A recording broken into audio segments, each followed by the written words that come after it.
gentlemen, can I introduce a gentleman who's lived without cash? And I'm trying to do that for different reasons. Will you give a huge welcome, please, Mr. James Allan?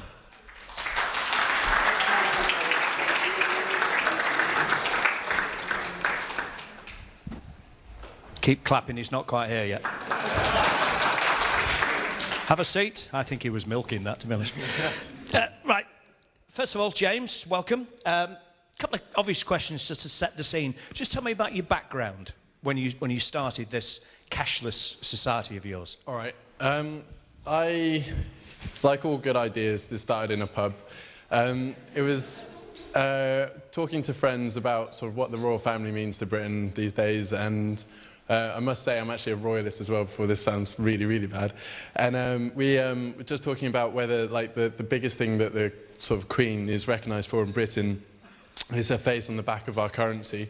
And if, like, the cards are going the way they are, then will there be a point where we don't need her to buy that Starbucks or sort of Pret a Manger coffee or whatever?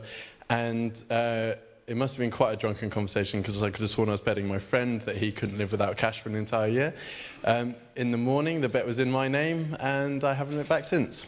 Now, I should point out you've contradicted yourself straight away, because I bet this was a cash bet. It was a sportsman's bet. Right, fair enough, good answer. So, just tell me, first of all, do you have to think before you go out, think where you're going? Because obviously some places take cards, some don't.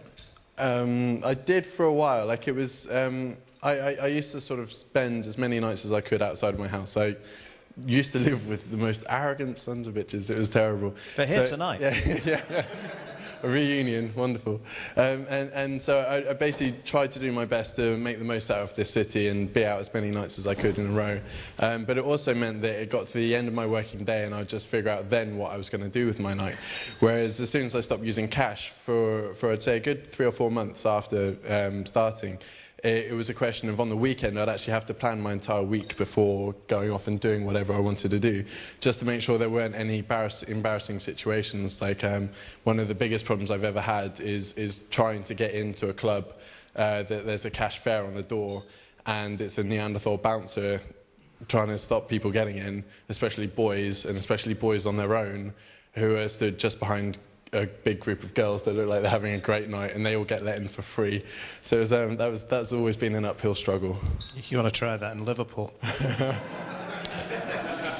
Don't go there. When I used to work just behind Bond Street, the gym I used to go to was just a bit further up the road, and it meant I walked past Gordon Ramsay's restaurant at Claridge's. And obviously there was always quite a gaggle in a crowd outside that whenever I was coming back to pick up my bike at about 8 o'clock at night.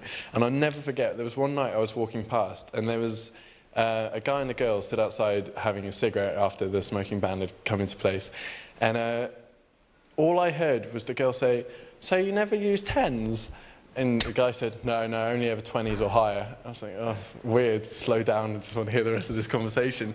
And she said, like, I don't know what they were talking about. It could have been anything from just sheer arrogance all the way through to the best thing to use to snort coke. Like, it could be anything. But when the guy... I feel an edit coming on. Yeah. There's another reason why I don't like cash. But there's from all of that, then the girl then just I don't know what she was thinking. She went, "What? So when was the last time you used a fiver?" And his response was, "Oh God, years ago." And I just want to know what the hell that conversation was about. Like, all I could think was the fact that there could be a guy on the street with one raggedy fiver, but millions and millions in the bank. Or there could be one guy with a nice crisp £50 note, and it's been his savings for the last couple of months. Like, what the hell has a denomination of cash got anything to do with your sort of value or worth or how much you earn or anything like that? And it just really struck in my mind. And of course, now with cards, although obviously there is still like there's a slight hierarchy to the entire thing, and you can pay for certain cards and whatnot. Overall, it's kind of plateaued out, and if you've got a credit card, you've got a credit card. It just means you're borrowing money for one thing or another, and you'll be able to pay it back, hopefully, in the long run. And it's the same with debit cards. You get a debit card, and chances are it'll either break or stop working by the time you either lose it or it gets too grotty for you to ever want to get out of your wallet. but one or the other will happen. Whereas with cash, all of a sudden it's who's got the bankroll, and what? It just seems very peculiar. So it's the same principle as a footballer when they say he can turn on a sixpence. Yeah. No footballer knows what a sixpence is these days. Yeah. Still, you haven't made any more bets since that last one, have you? No, I think I've learnt my lesson. Good man. Keep my mouth shut at the end of the night. Yeah. Listen, I'm glad you didn't tonight. Thank you very much. Ladies and gentlemen, we give him a huge round of applause. James Allan.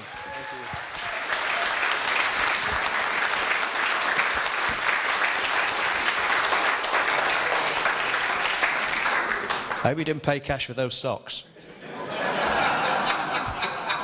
Ladies and gentlemen, one more time, please. James Allan. Brilliant.